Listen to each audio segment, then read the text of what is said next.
छत्रपती शिवरायांचा पूर्णाकृती पुतळा करायचा, महाराणा प्रतापांचा, महात्मा ज्योतिराव फुलेंचा, महात्मा बसवेश्वरांचा, छत्रपती संभाजी महाराजांचा आणि राजमाता अहिल्यादेवींचा, हे सगळे पुतळ्यांचे विषय सातत्यानं समोर येत होते. त्यामुळे आपण या ठिकाणी छत्रपती शिवरायांचा आणि डॉक्टर बाबासाहेब आंबेडकरांच्या पुतळ्यांचा पहिला विषय आपण सोडवला. परंतु सगळ्यांचं एकमत वगैरे थोडं होत नव्हतं. कोर्टासमोर पूर्णाकृती पुतळा करायचा, मग तो कसा करायचा आणि त्याच्यामध्ये एकमत होत नव्हतं. परंतु माझं मी पुतळ्याचं काम करायला सुरुवात करायला लावली, सगळ्यांकडनं डिझाईन फायनल करून.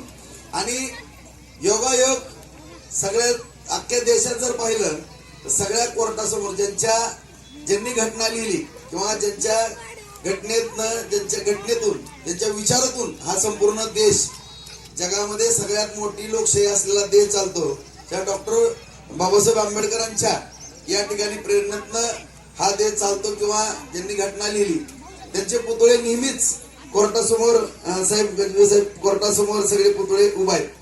आणि त्या ठिकाणीच पुतळा असावा का कुठं असावा हा सगळा विषय मला पण काय कळना. मी पण संभ्रमात बोललो, माझ्याकडनं काय चुकतं काय की म्हणून. आणि सगळ्यांचा विचार आला की भाऊ त्या ठिकाणीच करू. परंतु सगळ्यांची एक भावना होती की त्या ठिकाणचं कोर्ट निघाल्यानंतर काय, हा विषय सगळ्यांच्या मनामध्ये दुविधा मनस्थ अवस्था होती.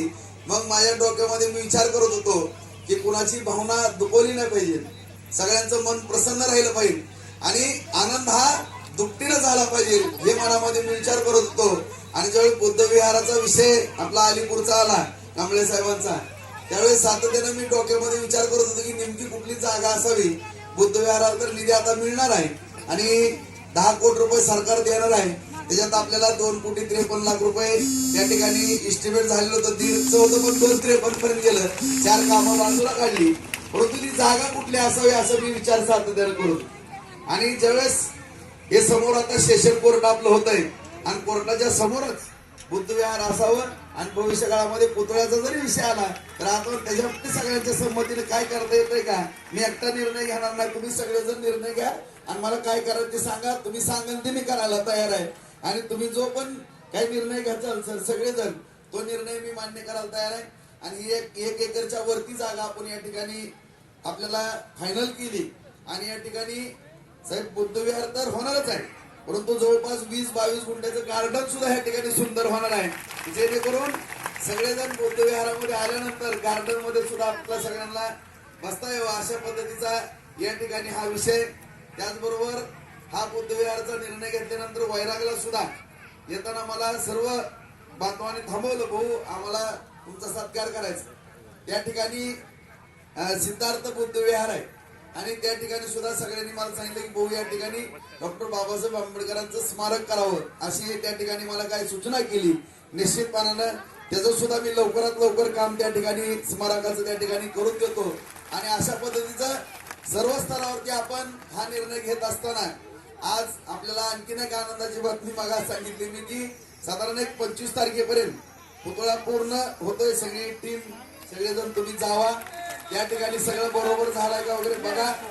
आणि माझी या ठिकाणी सगळ्याला नम्रतेची विनंती आहे की तू पुतळा बार्शीमध्ये आगमन करत असताना आता तुम्ही सगळेजण बसा.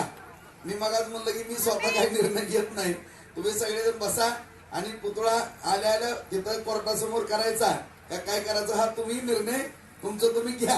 कारण मी हा निर्णय घेणार नाही, शेवटी हा निर्णय तुमच्या कोर्टामध्ये टाकतो, कारण सगळा निर्णय घेणारे तुम्ही.